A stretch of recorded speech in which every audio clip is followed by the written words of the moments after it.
In today's macro photography tutorial, we're taking a look at poppy seed pods. We're going to be getting some nice shots of both the outside and inside of these things using a couple of different techniques. So stick around and I'll get started.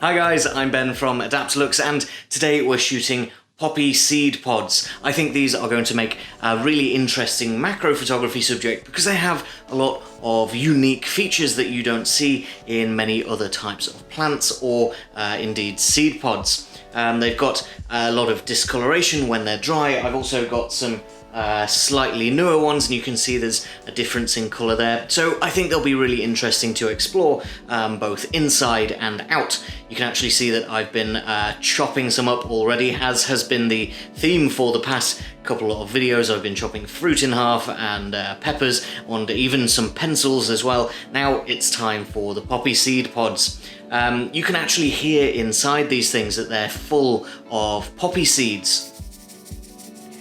So the very first thing that you want to do is make sure to not turn them upside down. One of the features of these things that we'll be taking a closer look at is all of these little gaps around the very top of the pod. If you turn these upside down, all of those poppy seeds are going to come pouring out. You can trust me because I've done it a couple of times already and there's poppy seeds all over my kitchen floor. But when you're gathering these things and storing them, if you want to dry them out, make sure to do so upright. Don't tip them over because you'll have poppy seeds everywhere. The very first thing that I'm going to do is pop one of these things into a clamp, grab some lighting and take some shots of the outside. So first things first, I've got my camera sat here on a tripod and it's in portrait mode because the first shot that I want to get today is an exterior shot of my poppy seed pod. I want to get a really nice clean shot with some simple lighting just to show off the really unique shape of these dried out pods.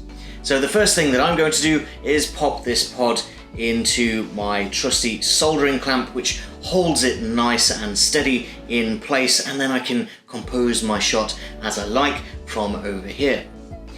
One of the things that I'm going to be doing today is a little bit of focus stacking. This is a really deep subject and it's going to be tricky to get all of it in focus using a single shot. If you're not familiar with focus stacking and need a really simple technique on how to get started with that, go and check out our video from a couple of weeks ago where I explained the very basics of photo stacking and a really simple technique of how to do it in Photoshop. I'm going to jump in and get some lighting ready for my first shot. Before anything else, I've turned out the lights in my kitchen. You'll probably have noticed that they are very warm colour temperature and they're making everything look a little bit orangey. So without those, we're getting a very clean colour coming from our white lighting arm. I've got that plugged into the Adaptalux Studio here and I've got a diffuser on the end, so this is giving me a single source of light which is very clean and very precise on exactly where I want that light to fall. And that's going to be really important for this shot because I want to get a very basic shot of the shape and the contours and the texture of this little poppy seed pod. I think a single light source shot is going to look really, really nice. However, that does leave the background lacking somewhat, so I've put some white sheets of paper back over here as a backdrop. That's giving me a sort of dark grey backdrop, but I'd like it to be a little bit lighter than that and maybe with a gradient. So what I'm going to do is plug in another lighting arm and point it back towards my backdrop. Once you've got some lighting on both your foreground and your background, you can take a step back and think about the composition of your scene. I've got mine very central, very clean, very minimalist. I just want that one stem coming up with a nice shadow across the front of my poppy seed pod. Now, if you didn't want, say, a shadow there, you can add more light into the opposing side. Because we've only got light coming from one side, it's very one-sided and there's a very harsh shadow across the front. I'm not sure whether I like that just yet, but I want to experiment. Now, At this point, I would usually add another light source, but there is an alternative. If you don't have multiple light sources like with the Adaptalux Studio, you can use a reflector. This is not something that I talk about very often because I do have those extra light sources, but a very simple method for adding a little bit of light into an opposing side would be to simply add something white. So if I add this sheet of white paper over on the opposite side of my poppy seed, you can actually see the difference that is going to make simply by reflecting the white light back against the subject. Bouncing light back onto a subject can be a really effective alternative for having multiple light sources, which can sometimes add more complication than is necessary. Simply having a sheet of white card handy can be really useful for just manipulating the light on your subject.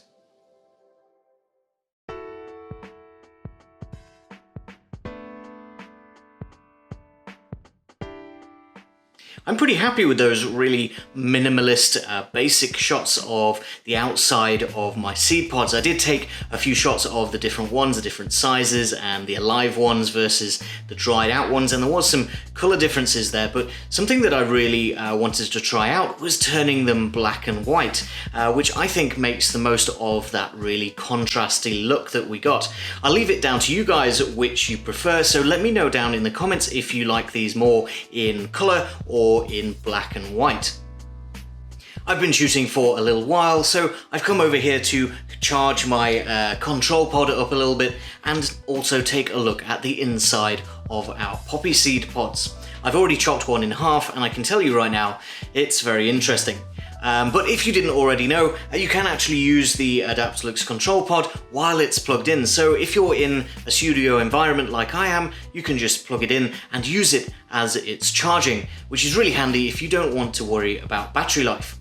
For now, I'm going to plug in some more lighting arms and start taking a look at this cross section of my poppy seed pods.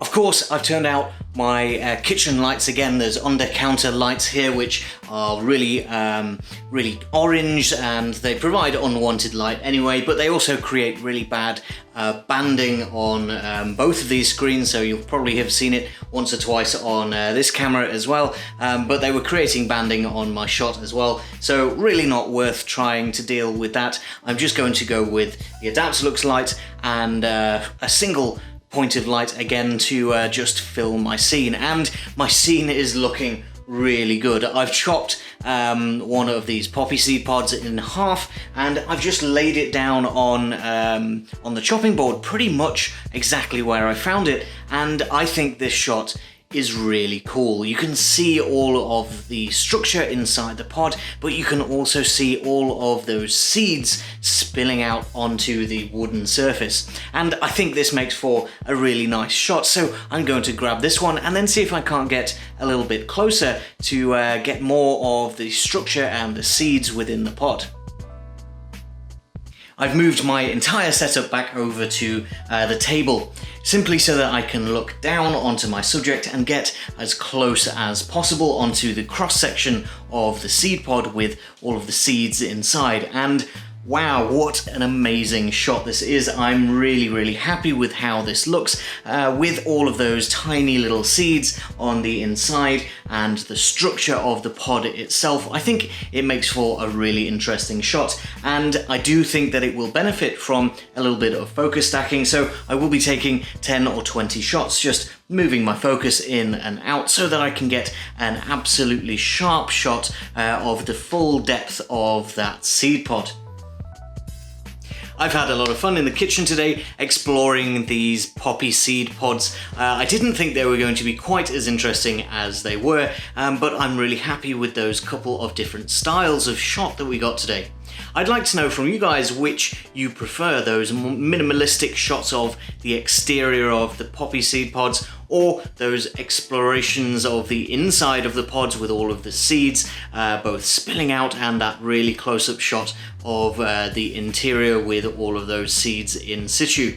I do have one little bonus shot for you, and that was taken using a reverse lens setup with a lot of magnification, and it's showing just a single seed, which is something that we don't get to see very often, because the poppy seeds that we're used to on our bread and bagels, they're always those dried out black seeds, but this live seed, you can actually see some really interesting patterns and textures in there. So I just thought that was interesting. Probably not worth an entire video just looking at that, but let me know what you guys think to all of these shots down in the comments. If you enjoyed the video, make sure to leave a like for me, and if you want to see more macro photography ideas, inspiration and tutorials coming in the future, make sure to subscribe.